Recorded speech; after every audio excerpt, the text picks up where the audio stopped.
All right, picking the source paper.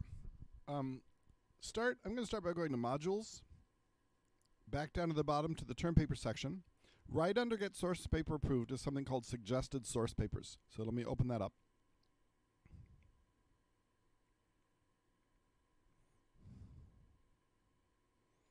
Download it.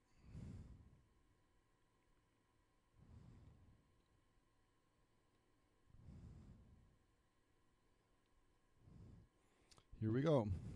Suggested source papers.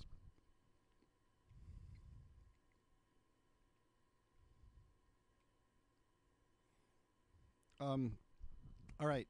So first of all, what makes a good source paper?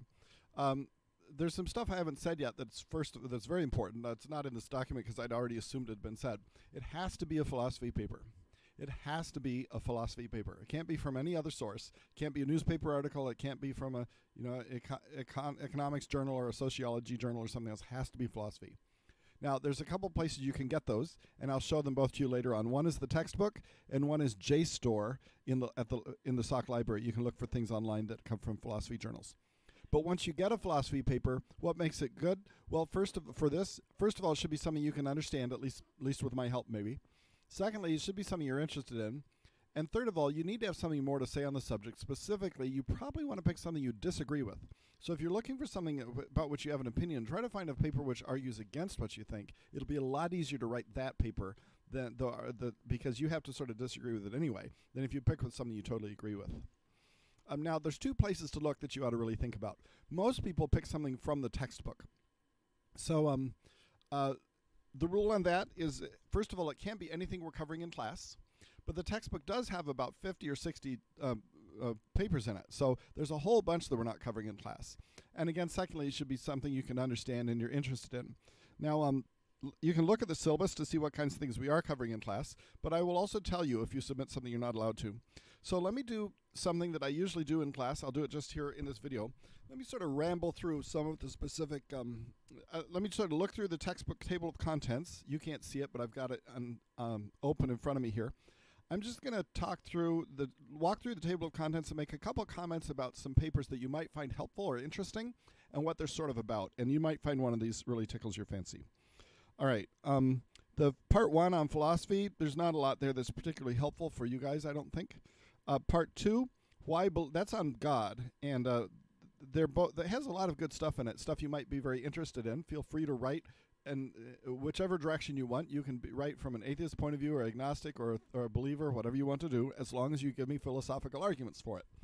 So some of these we already cover, and some ontological argument we already cover.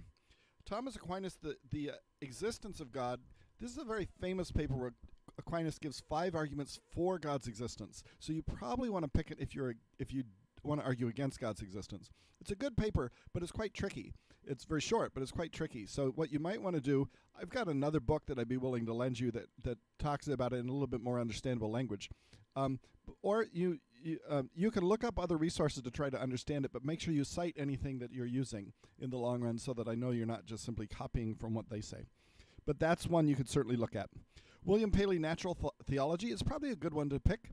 That's one that makes an argument for God. It's using what's called the watchmaker argument. He basically says if you found a watch on the beach, you wouldn't assume it just occurred accidentally, naturally. You'd assume that somebody designed it. And so in the same way, when we look at the human body, we should assume somebody designed it. Now, this is a good argument. It's called the argument from design. It's not a perfect argument. One of the best refutations of this argument is to say, well, evolution would be a perfectly good explanation of a design that doesn't require God. Now, you may or may not think that evolution happened. We're not going to get into that scientific question here. But it does seem to be a philosophical challenge to this. So Paley wrote this before evolution came along as a theory.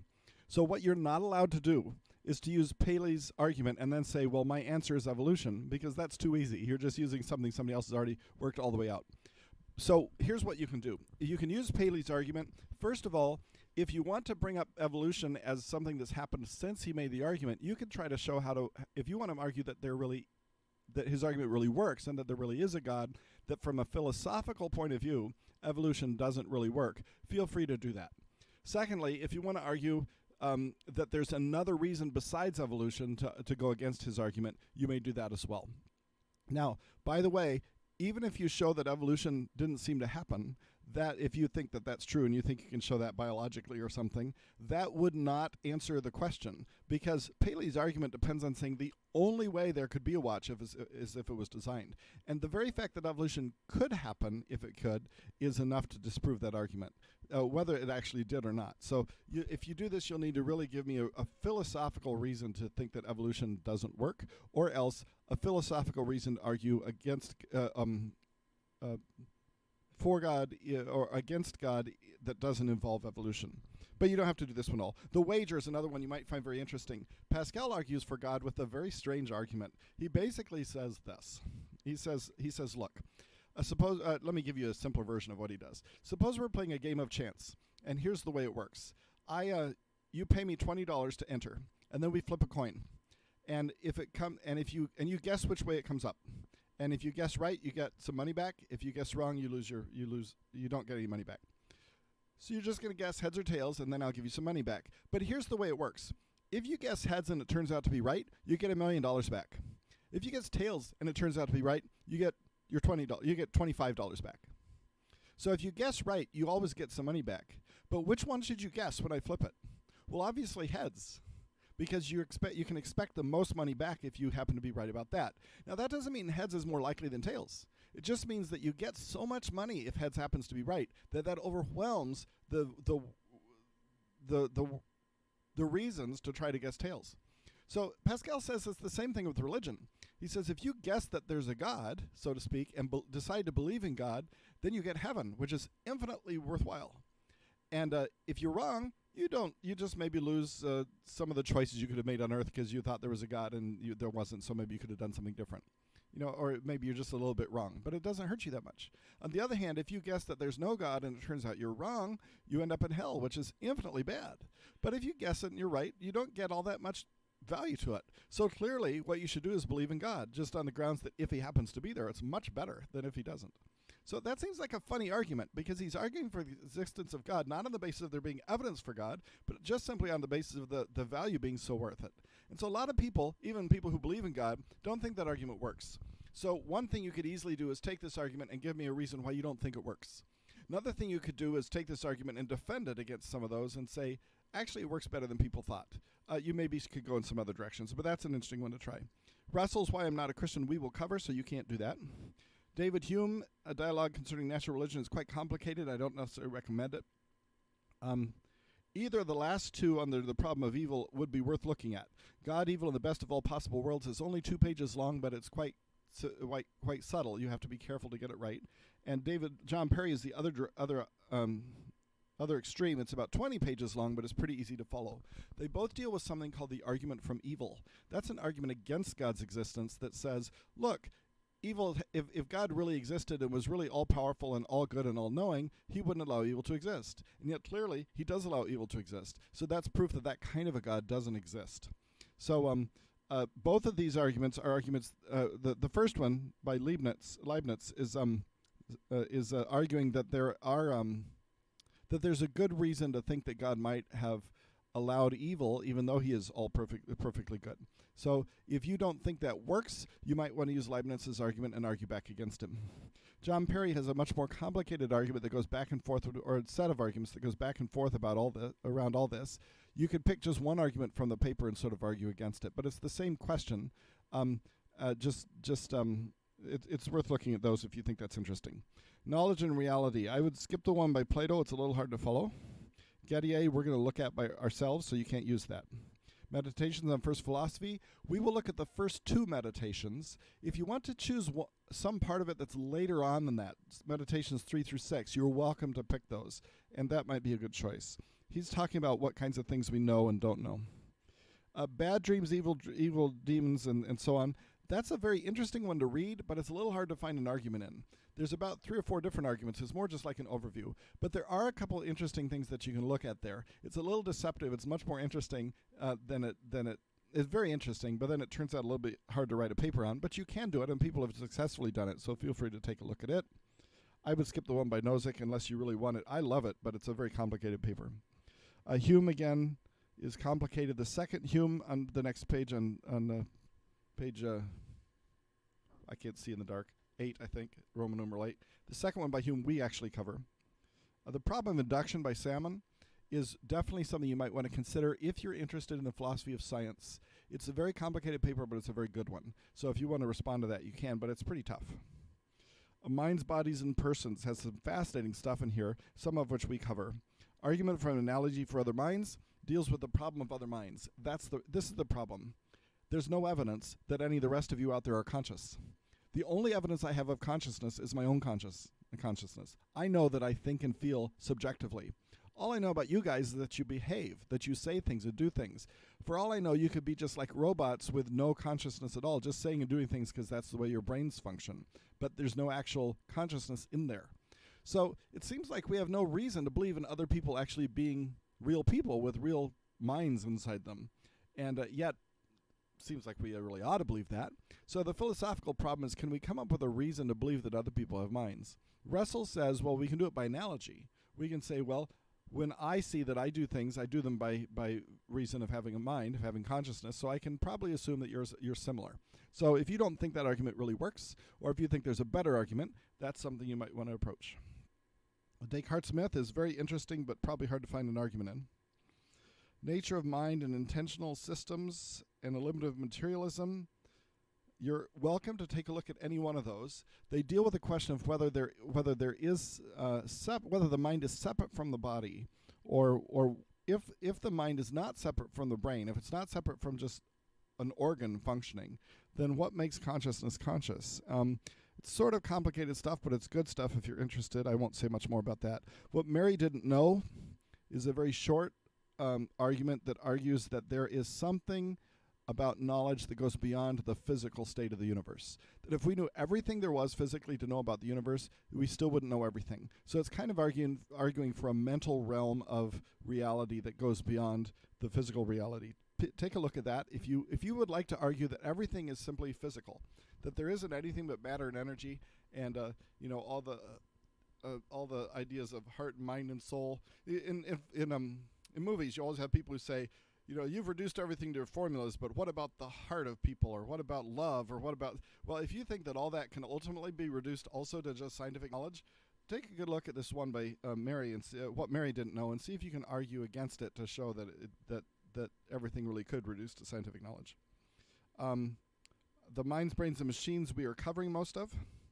Personal identity is fascinating. We're not covering any of them. They're all interesting. Some of them are hard. So let's see. Dialogue and personal immortality and identity immortality. They're all looking at what is the self. This is the problem. First of all, how do I know that I'm the same person that I was yesterday? Because I've certainly changed. But so one thing is to say, why would I consider the person I am now different than it's the same person as, say, the person I was when I was 5 years old? If I'm different, then doesn't that make me a different person?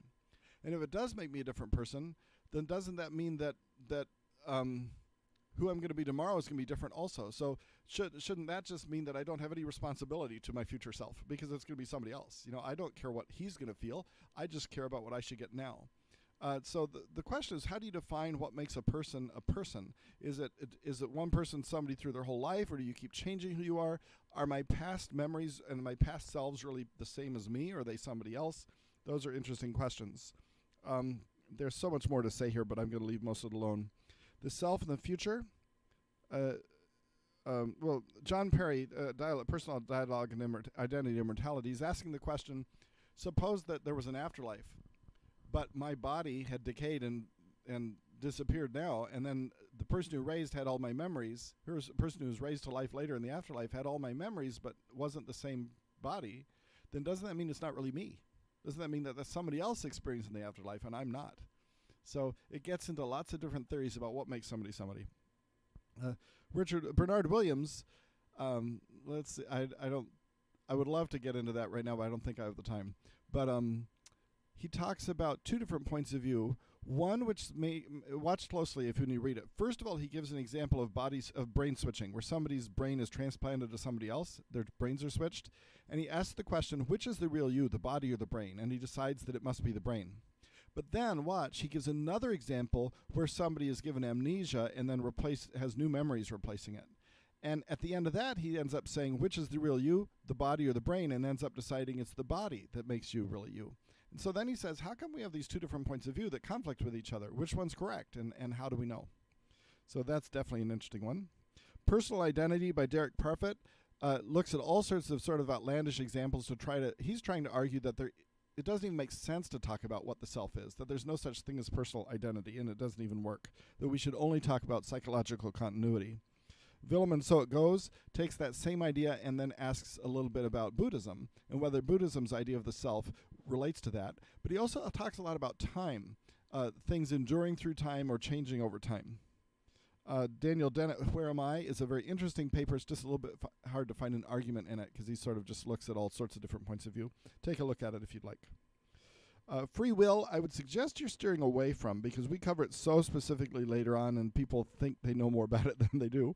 But you're welcome to take a look if you want. We cover Chisholm's paper and we cover Frankfurt's first paper. But you can look at any of the other stuff if you'd like. Moral luck might be of interest there. Ethics in Society, Part 5, has a lot of interesting stuff, also a lot of fairly hard stuff to follow. The first whole section is on utilitarianism. Utilitarianism is a consequence-based ethical system. It says what makes something right or wrong is whether it has good consequences for people. If it makes people happy, it's right. If it makes people unhappy, it's wrong. You just add up all the unhappiness it does, all the happiness it causes, and whichever causes the most happiness, that's the best choice on what to do. Makes good sense, right? And so a lot of these things argue for that, but it also raises some issues. There's some weird cases where that means that the end justifies the means, and you can end up giving arguments that there's some really horrible things to do that seem like they're okay to do because they'll help other people out. And so you can look through those and see if any of those are helpful. The last one in that section by Singer on famine, affluence, and morality is often helpful for people to use. They often use that one. That makes the very simple argument that if you have, say, an extra $200 to spare, and you send it to a famine relief organization, you can save the lives of several children, which is clearly the right thing to do. But then he says that still applies, that keeps applying. So if now you decide to go out to eat and spend $20 to go out to eat, well, it would be better for people in the long run if you sent that to a famine relief organization, and because your $20 will do them a lot more good. It'll save some lives than it will you. And it seems like the result is that you shouldn't be able to, the result seems to be that it's wrong to spend anything at all on yourself beyond the bare minimum. That as long as you're surviving and staying alive, you have the right to do that. Everything else should be sent to help other people as well, out of their poverty or whatever else. And that might be correct. But for a lot of people, it seems like it's somehow extreme. So if it's extreme, what's wrong with it? Why is it not why doesn't it work that way? Is utilitarianism just wrong? Do we just not have a responsibility to help those who need us, or what's going on? So that's one to think about. Kantian ethics is quite tricky. Feel free to look at those if you'd like. Most people don't find them that helpful. Aristotelian ethics, good stuff if you want to. You might want to look at Aristotle's version. It's very old, and so he'll be asking some questions you're not used to asking, but you might find something interesting there to look at. Justice and Equality is about social justice and politics and what's the right kind of rules to have in a state to be as fair as possible to people. Some of that would be interesting. Let's see. Deborah Satz is talking about markets and women's reproductive labor. She's talking about should it be allowed to let a woman be a surrogate mother for people. Racisms is talking about different kinds of racism and dividing them up the different kinds and talking about what makes them wrong. Let's see. The Rawls is classic, but it's hard to follow, so you might not be that interested in that one. The Nozick one, I can't remember if it's super complicated or not. John Stuart Mill is very easy to follow, but it's hard to imagine that you can have anything to argue against. It seems sort of obvious these days. Challenges to Morality has some really interesting stuff in it. The Republic is very long, and I don't know if you'll be able to narrow it down to one argument. But the whole section through there, Mackey's paper in particular, I would suggest. Some of the others you might want to look at. Those are arguing about whether morality even exists at all. If morality is all just a matter of opinion, if it's just, well, things seem good to me or things seem good to you, then it seems like there really is no such thing as morality. So Mackey's arguing for that. If you want to argue that there is such a thing as an objective morality, it would be good to take a look at that one. Part 6 will have some good papers that I can suggest. They're all sort of on issues about what makes us human and what is life about and what makes life good. Moral saints is a very interesting argument. Wolf says, look, if you think about somebody who's like perfectly morally good, they were totally unselfish and totally generous and everything else, they would end up being so stunted as a person that you wouldn't even want to know them or want to be them. So she says that shows there's something wrong with our picture of morality. You can look and see if you think you agree with that. Nagel on the absurd and Camus on the myth of Sisyphus and Taylor and the next reading by Wolff are all about what the meaning of life is. And they're arguing about, is there a meaning to life and what is it? So there's a couple things to watch out for there. One is most of them are assuming that God is out of the picture. If God is in the picture, maybe that provides a meaning for life. But some of them argue that even if so, it doesn't. Most of them are arguing that God is out of the picture. Some of them are not arguing that he is out of the picture, but just saying, is there a reason to talk about meaningful life even if you're not sure whether there's a God? Or for sure if there isn't one at all. The second thing is, it's possible to say, well, life is meaningful if you're just enjoying yourself, but almost all of them reject that. They're saying being happy is different from having a meaningful life. They would all say you can be completely happy with your life, and yet it's not meaningful. So a lot of people read these, and they want to argue that life is meaningful just from being happy. You're welcome to do that. Just make sure you take into account how they argue against it. But that's something there. Sexual perversion and plain sex are both talking about the philosophical question of, is there sort of a purpose to sex that makes certain kinds of sex better than other kinds? Is it wrong to be really promiscuous? Is it important that sex just be monogamous? Different kinds of things. Death. There's two questions on death at the end. Arguments on death at the end. Those are looking at this very straightforward question. They're saying, suppose there's no afterlife. Then should we fear death? On the one hand, it seems like we should. But on the other hand, if you think about it, that doesn't make any sense logically. Because if you're not dead, there's nothing to be afraid of yet. And if you are dead, you don't exist, so it's not hurting you. So why are we afraid of death? Because we'll never experience it. So that's one of the interesting questions that they look at there. They try to come up with some reasons to say why we might actually experience death. Be afraid of death, and it might actually make sense. Part 7 is not something you can really use for the paper because it's not really papers about stuff. It's just summaries of the textbook. But if you find one of those paradoxes interesting and want to look up a paper about it, you're welcome to use that. All right. The other place you can look for philosophical papers is in JSTOR. It's hard for me to show that for you, how to do that in the video, because I'm at home and it's hard to do it from home. But I can start you out. If you go to, let me open up my browser. If you go to the SOC homepage,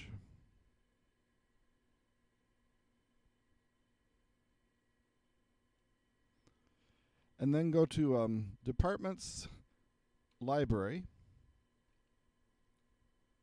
Down here under Articles, I'm clicking Articles, Online Research Databases. Down here under down here there should be somewhere JSTOR. That's the recommended. If you want to look up other philosophy papers, here's what I recommend. Go to JSTOR. If you're off campus, it'll have you log in through the library like this. If you're on campus, it'll look a little different. When you get to JSTOR, watch for this. Go to Advanced Search. Go all the way down to the bottom here and click Philosophy. So that will only give you philosophy papers. If you click anything, if you don't do that, you're going to get papers that I won't allow you to use. So make sure you click Philosophy. And then, apparently this isn't all the way over here. Then what you can do is search for any kind of topic you'd like. For example, I could search for time travel.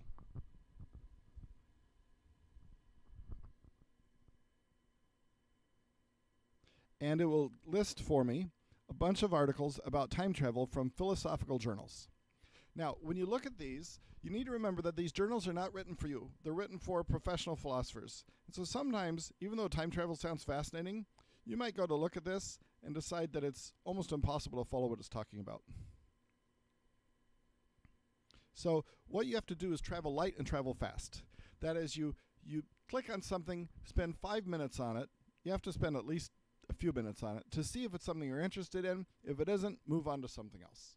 And you just keep doing that till you find one you think you can use. So I'll click this, time travel without causal loops. And when I click there, what it tells me is, what it gives me is this. Let's see. I wonder if I can make this a little bigger.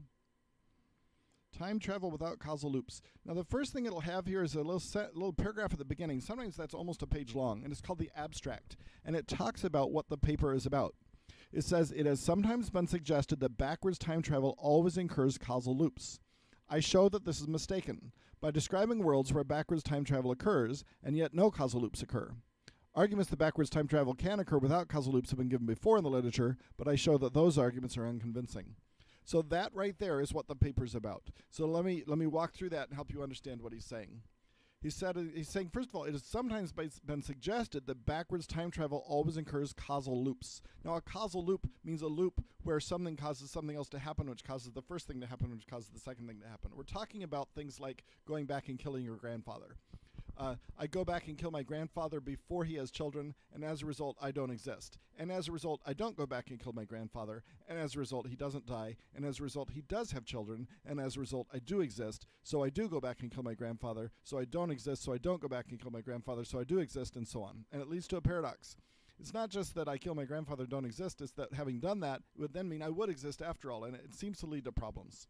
So philosophers are interested in whether that kind of thing always happens, because if it does, it leads to real issues, real difficulties in understanding how time travel could be true. We're not talking here about whether we know how to do it scientifically or whether our universe even allows it. We're just talking about whether it's even logically possible. So what he's saying is some people have said no matter what you do, if you go back in time in any real way, you're going to create some sort of causal loop. Now, I don't know why people would say that, but that's what he's arguing against. He says, I show this is mistaken, by describing worlds where backwards time travel occurs and yet no causal loops occur. Now, when he says worlds, he doesn't mean that they actually exist in the universe. He just means possible ways for the possible alternate realities. It's like describing a made-up world where this could happen. So he says, I'm pointing out a way that it could be true that you have backwards time travel and no causal loops occur. So that's what he's going to argue for. Then he also says, arguments that backwards time travel can occur without causal loops, that's his argument, have been given before. But I show that these arguments are unconvincing. So he's also saying other people have already tried to prove this, but I don't think theirs work. But mine works. So here's what he's doing. He's trying to show that the other solutions don't work, and then he's trying to give a solution that he thinks does work. So if you were interested in this, you would probably you'd have a couple of choices. One is you could disagree with him that the other solutions don't work. You could say he's wrong, they actually do work. And here's how. Or the other thing is you could disagree with him that his does work. You could say his solution still doesn't work, and here's why not. So that's the kind of thing you could look at if you're interested in. And the other thing you should do is read the first couple paragraphs once the paper starts. That also gives you a good idea of what it's talking about. My thesis is that backwards time travel can occur without causal loops. That's what he's going to argue for. Specifically, I shall show that assuming that backwards time travel for short, is logically possible, it is logically possible to have a world where time travel occurs and yet no causal loops occur. To formulate this thesis more precisely, I need to distinguish two types of causal loops, closed and open causal loops. And then he goes on and talks more about that. At the bottom he says, the goal of this paper is to show that time travel can occur without open or closed causal loops. I shall give a simple but contentious argument for the thesis, and this thesis in the next section. I shall give more complicated, but I hope less contentious arguments for the thesis in the following section. So he's going to give you two different arguments. One which people would disagree with maybe, and one which he hopes most people will accept. The arguments will proceed by example. I'll describe distant possible worlds where time travel occurs. I'll describe a way in which it could happen. I'll say, this is an example, see, that works. I shall be making this, in the final section, I'll consider an alternative argument, which follows a different strategy from mine, but I'll show why it doesn't seem to work. Okay, so this is the kind of thing you're going to look at. It might not have anything to do with time travel. Of course, I just picked that as an example. But whatever you pick, and if you pick something in JSTOR, feel free to. Just make sure you look through and see if there's something you're really interested in doing there. Finally, if we go back to the page we had before, I have several examples that you might want to look at if you really are still stuck. The Survival Lottery by John Harris is interesting. Harris says, well, I'll let you read it. Defense of abortion is interesting for a particular way of defending abortion based on the example of a violinist, and arguing that even if the baby is alive in the womb, we would have a right to abort it. And on the other hand, here's another paper after that trying to show why abortion is immoral. That's a philosophical argument that even if the baby wasn't alive in the womb, there'd be reasons why we shouldn't have the right to abort it. Licensing Parents is asking, should we have Would it be better if we licensed parents and didn't allow people to have children without getting a license? He argues that we should license them. What do grown children owe their parents? Talks about, people often say, well, I raised you, I gave you life, and I raised you, you owe me. This talks about, is that true? Or is it not really an owing, a debt? Is it just simply that we should love our parents because we're friendly towards them? I talked about the Singer one already. The trolley problem is a very interesting paper, but you need to understand what it's arguing. It brings up the following two questions. It says, on the one hand, suppose that you're in a trolley and it's headed down a track and the brakes fail so that you can't stop it, and it's about to run over 5 people and kill them. And you notice that you could switch it onto an alternative track where it would run over only one person and kill him. So if you switch the trolley, you're deliberately running over the one person, which seems like murder, but you're saving the 5 people. That's only the first part of the question. And the question is it okay to switch the trolley? And almost everybody says, yes, it is. That's not the trolley problem by itself. The next part is what makes it a problem. Now you ask the same question. You say, suppose that that the trolley is heading down the track and the brakes fail and it's about to run over 5 people. And suppose you're not in the trolley, you're above the trolley on a bridge, and next to you is a very fat man leaning over the bridge. And you realize that you could shove him over the edge and he would land in front of the trolley and stop it, and it would kill him, but it would save the other 5. Now that really seems like murder, but once again, it would save the other 5. Is it okay to push him over the bridge? And almost everybody says, no, it's not.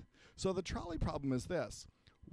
It seems like the answer should be the same in both cases. It seems like if it's okay to kill one person to save 5, then it should be okay to kill one person by pushing him over the bridge just as much as swinging the trolley into his way. So why is it that so many people think one is wrong and the other is okay? That's the trolley problem, and it's worth looking at. It's an interesting question. Conscience of Huckleberry Finn talks about the relationship between doing what we believe to be right and just when we feel that something's wrong, and points out that sometimes it seems to be better to go with our just feeling that something's right, even if we can't give a logical justification for it. It's sort of a troubling thing. Trying out One's New Sword, I strongly recommend. It's talking about the view of whether every culture can't really be judged because they're in their own culture. This is the thing where you say, well, you can't really say about this culture that it's wrong for them that they practice cannibalism, or it's right for them that they do this, because you don't live in their culture. You don't know what their culture is like. You can only judge your own culture. She argues against that. So if you think that's a true idea, that we sort of can't judge anybody in another culture, read this paper and respond and say what's going wrong with her argument. How can we be moved by the fate of Anna Karenina? It's asking about aesthetics, about arts. It's saying, why in the world are we moved by tragedy when it's fictional? Because we know it's fictional. So we know nobody really got hurt. Why does it bother us? Or not bother us, but why does it move us? And we wouldn't be moved by the same thing if somebody just told us lies. There's another paper on tragedy which asks the question, why do we want to watch or read tragedies? If they make us sad, then why do we want that? Paradoxes of time travel, we looked at something like that already. Meaning of the authority of the Bible. That's not about whether the Bible has authority. It's about what it would even mean for a book to have authority, because books don't seem to have consciousness or mind. What does it mean for them to have authority? Life, death, and the hiddenness of God is talking about why God hides himself, perhaps, and doesn't. It's talking about if God is there and wants people to believe in him, can't he just make it perfectly obvious to people that he's there? And it tries to give an answer to that. So if you think there is no good answer to that, you might want to argue against his answer. Eternity is also about God's being eternal, and what that would mean. Is God outside time or inside time? You can be interested in this even if you don't think there is a God, and you can still talk about whether you think that makes sense. Valuing disability and causing disability is about an argument. Recently, there's been some philosophical approaches that say that if somebody's disabled, we should not see it as a bad thing. That if you are unable to hear, that's just an alternative way of living and of being, and we shouldn't call it a bad thing. But then, doesn't that mean that we shouldn't ever care about trying to fix it? And so this is sort of trying to deal with that question. 3 dialogues between Hylas and Philonous from Berkeley. That's a really interesting paper. It's a lot older than most of the other stuff, so you might or might not find it easy to read. He's arguing that that matter doesn't exist, that everything only exists in the mind. It's consistent. Like what I see in my mind and what you see in your mind match, but there's no actual matter out there. And he has some very interesting arguments trying to argue that matter can't possibly exist. Physicalists have nothing to fear from ghosts. I guess that's still on the list, but I'm not sure it needs to be. I don't necessarily recommend that. You can look it up if you want. It's sort of interesting, but all right. So you don't have to pick any of those. You don't have to be sure. As long as you send me a good triad of choice by the 28th, I will give you full credit for at least giving me a choice. But then I may say, no, this doesn't work. You need something else. If you give me something way too complicated, I'll also warn you about it. If there's something you're really interested in, but you're having trouble following it, I would be glad to try to help you understand it a little bit more. Whatever I can do to help you out with it. If you do find something early, you can use it as your forum post if you'd like. And thanks. Very long video. I know that, but hopefully this will be helpful for you.